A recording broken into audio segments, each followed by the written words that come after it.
بسم الله الحمد لله ثم الصلاة والسلام على رسول الله بعد لما الوالد السلامي أصحابته عايزة قعد صنايا فيديو كان إلا جرسيو نقل يراهو ظاهر على السوق يعني صنايا runtii aniga ma jecli social media ka shakhsi ahaan aad baan u nacbahay faa'iidadiisa inaan aniga soo dhaxgala ma jecli laakiin inaan ka faa'iideysto oo yani akhbaaraadka iyo waxyaabaha faa'iidada aniga ila oo bulshada faa'iidada u leh inaan ka dhageysto aad baan u jeclahay laakiin ما جعلي إنا نقض قف آد وقولك حرام سوشيال ميديا سيدا سدرادي المركب ولي جاي سوما قالين لايف أما تبين توس أو فيسبوك كما سوق قالين ميل كلانا كما سوق قالين لكن أرين باربا إنا هل كان وقاها اللمانت سوماليا waxay ogtihiin dalka isbedela ka dhacay nidaam hore dalka joogay ka talinayay nidaamkii nabad iyo nolol waa baxeen waa laga badiyay doorasho looga adkaaday si sharci ah ku baxeen nidaam cusub ay yimid marka waxaan rabo inaan ka hadla ayaa waxay tahay maalmahanba waxaa taagan arrimo aad u foolxun oo aan lagu aqoon jirin bulshada Soomaaliyeed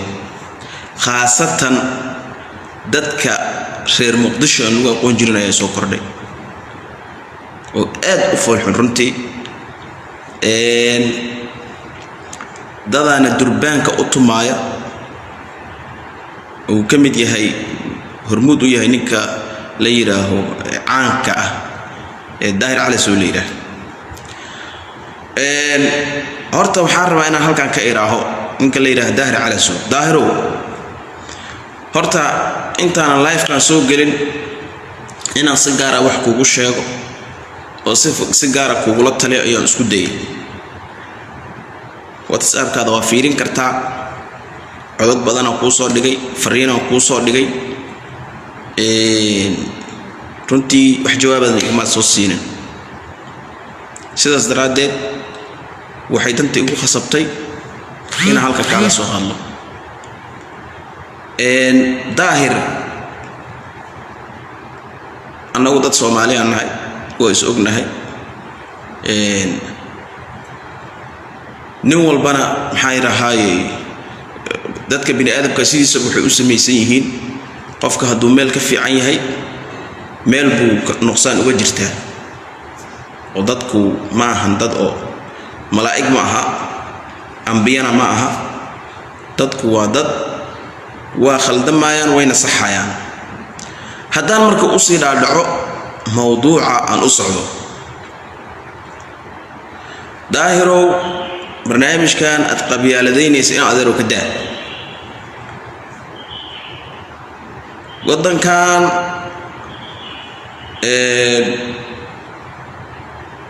dadku waa wada dhaawacan yihiin yani waxaan ula jeedaa nin walba codad buu qabaa marka nidaamkii hadda tagay waxyaabaha lagu eedeynayo waxa kamid ahaa in dhaawacyadii hore ee Soomaalidu qabtay uu wada tuujiyay ka wada dhiijiyay ayaa lagu maxaan rahaayay ayaa lagu dhaliilaya laakiin adiga hadda waxyaabaha adiga aad sameynayso waxay la mid yihiin wixii lagu eedeynayay iyo wax ka xun waliba xasaas u leeyahay aniga kula hadlaayo ninka la yiraaho nidaamkii farmaajo raay ahaan waan ka soo horjeeday يعني markaan ka soo horjeedo aan ku leeyahay ma aha inaan farmaajo cid uu ka soo jeedo aan u nacbaa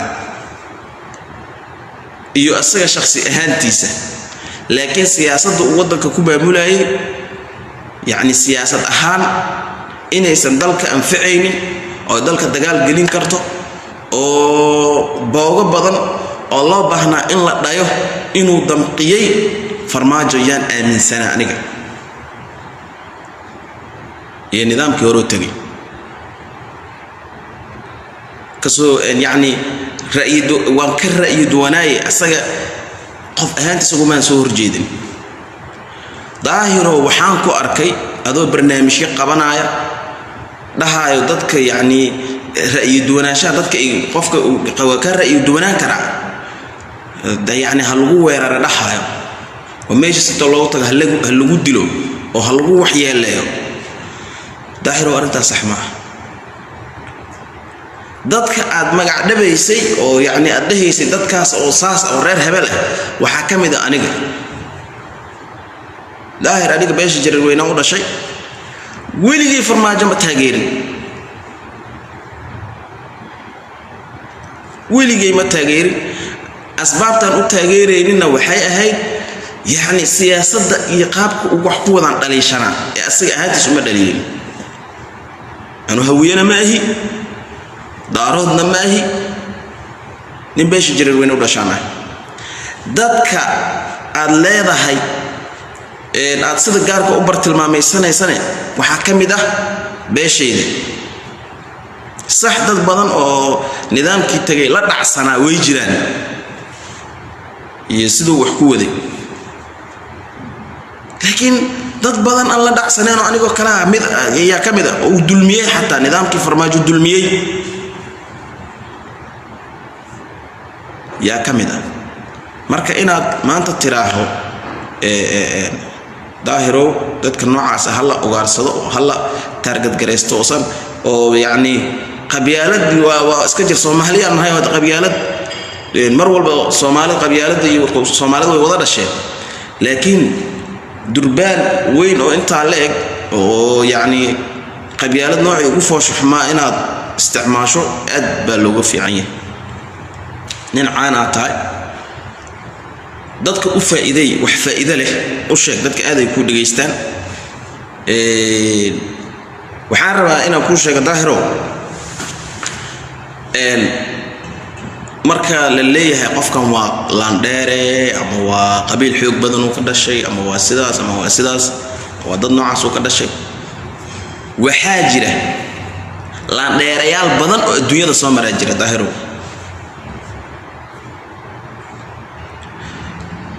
nin diinta wax ka yaqaanana waa tahay runtii inaad xoogaa diinta wax ka taqaan oo kugu tuhmaya landheerayaasha adduunyada soo maray waxaa ka mid ah nimankii la dhahayay qibtiyiinta oo faraacinada ay ka soo jeedeen oo fircawn ka soo jeedaya ka mid ah niman landheerayaal ah oo waxay ahaayeen kumanyaal sano ka soo tirinaya adduunyada maxaa dhacay waxaa dhacday gumaysi xeer ay ka gaareen inay dhahaan nimankii banu Israa'iil inay yiraahaan wiilkii ka dhashay hal la gowraco gabadha ka dhalatayna hanoo khidmayso guryaha gabdhahoodan hanaaga shaqeeyaan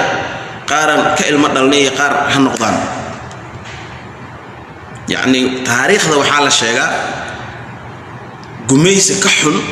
inuu soo marin adduunyada ilaa heer quraanka lagu sheegay gumaysiga noocaas ah marka daahir ina adeero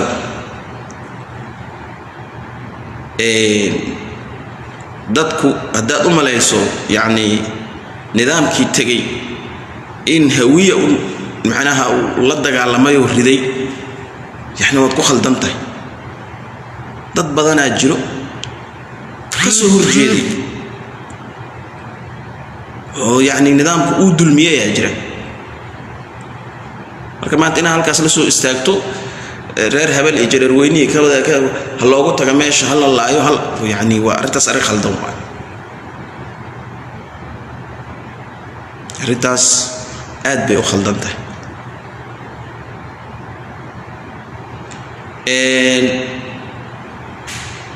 haddii ay tahay waxa la karkarinaya qabyaalad hadda qabyaaladu ninkii aad maxanaha waaba tagayba ninkii waaba tagayba hadda meesha nin kala jooga marka ninka la yiraahdo Daahirow arintaas iyada ah inaan kaaga naseexayaan damcay in badan anigoona dadka sida ula hadlin laakiin nasiib daro fariimaheegina way ku soo gaareen jawaabna kaama helin sidaas ayaa waxay ugu khasabtay in halka kala soo Daahir Alasu laandheerayaasha adduunyada ka jiri jiray qaarkood hal qof kama noola maanta qaarkood laangaabku ugu liito waa hadda nimankaas aan ku sheegayo qibdiyiinta ee faraacinada ee ka soo jeedeen fircawn ka soo jeeday maanta xogaa yaro masar ku noola ka soo jeeda ba ka soo jeeda bas intii kala aw tageen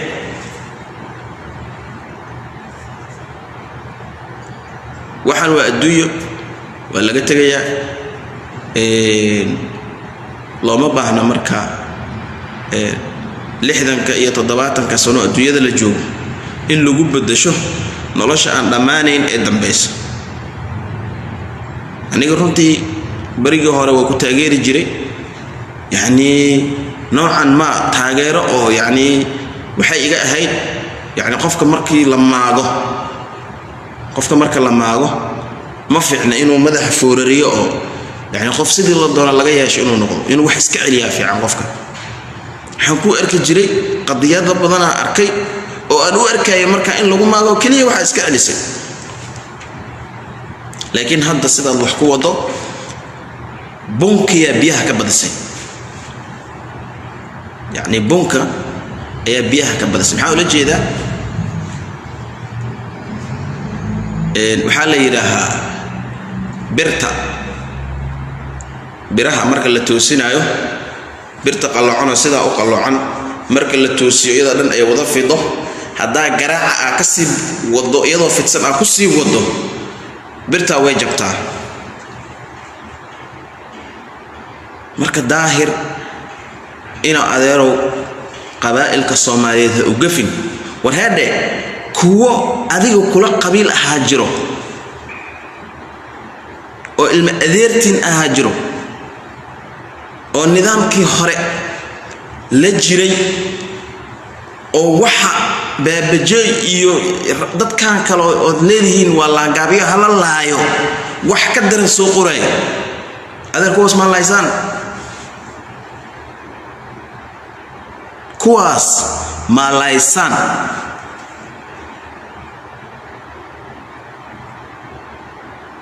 ya baasha soo bahal garaaran ma eka idinka u kala dhuunta Daahirow nidaamka ay sheegaysid oo naceebkiisa inta heerkaas ku marsiinayo ilma adeerta aan yarayn waliba oo dad magac leh ay kamid yihiin oo hogaankii hawiya ay kamid yihiin yaa hoosta uga jiraan adeer runta in lagu sheegaa ya rabta Daahir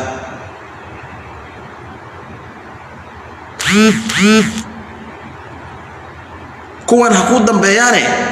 bal kuwaas ya kuwaas shaqo ka qabo marka hore marka runtii ma jecleen marka la ku celinaya ma jecleen aniga social media ma jecleen laakiin arintaas iyada oo khaladka waxaad arkaysaa qof yani leeska dulmaayo leeska haysto maxaa iraay waxa la doona la dhaxaayo waa lagu dilaha leeyahay sidana lagu yeelaha leeyahay wa yani waxaas meel cidla ma dhacayaan dadkan waa wada islaam dad muslim awaaye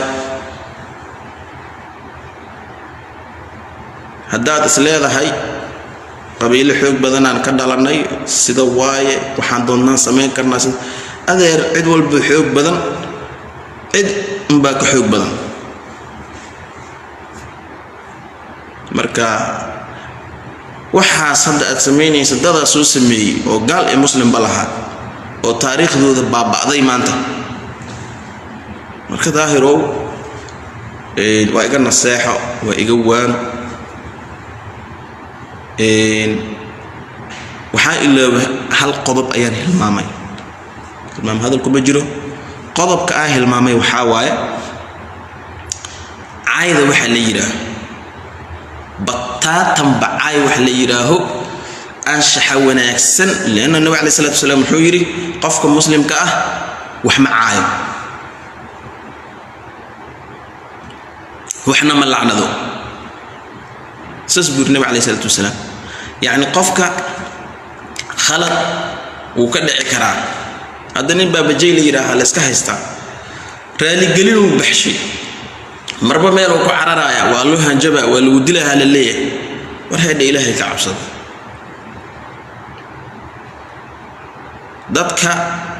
ضدك بحاني رهاي لعيل عيو والله لبايو حاد أوقاتان الدنيا وحركة اللي بدي سجلين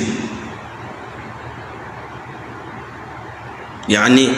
باش هذا الله وحوق وينها وتم وينها وصدنا وحيلنا وصدا يعني ضدك أتصدر يسوي حمجرد كأ يعني كل ضد وحمجرد أنا كنت المامية صدر يسوي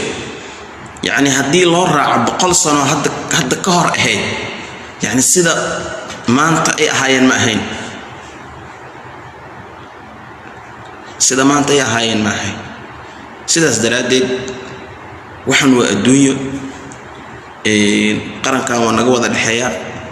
waa naga badan yahay dawladnimada naga badan Soomaalinimada naga badan Islaamnimada naga badan yani adoo Soomaalinimo iyo Islaamnimo iyo wax badan arkaya ha isku daalinin meel yar oo cariiri ah qabiil iyo reer hebel iyo cariirgaas ina gasho aad looga fiican yahay tan kale daahir ala suubow dadkaas asaas u target gareysanayso dad baa jira farmaajo ka soo horjeeday oo maxaan iraahayay sheegi jiray xumaantiisa iyo wuxuu ku qaldan yahay sheegi jiray dadkaas oo ka dhashay beelahaas maxaa sayeleysa macna ya aqliga ha shaqeeyo daahir aqliga ha shaqeeyo وما سنتين أصحابته هذه وما سنتين انت سأقصوا كوبيا وركي السلام عليكم ورحمة الله وبركاته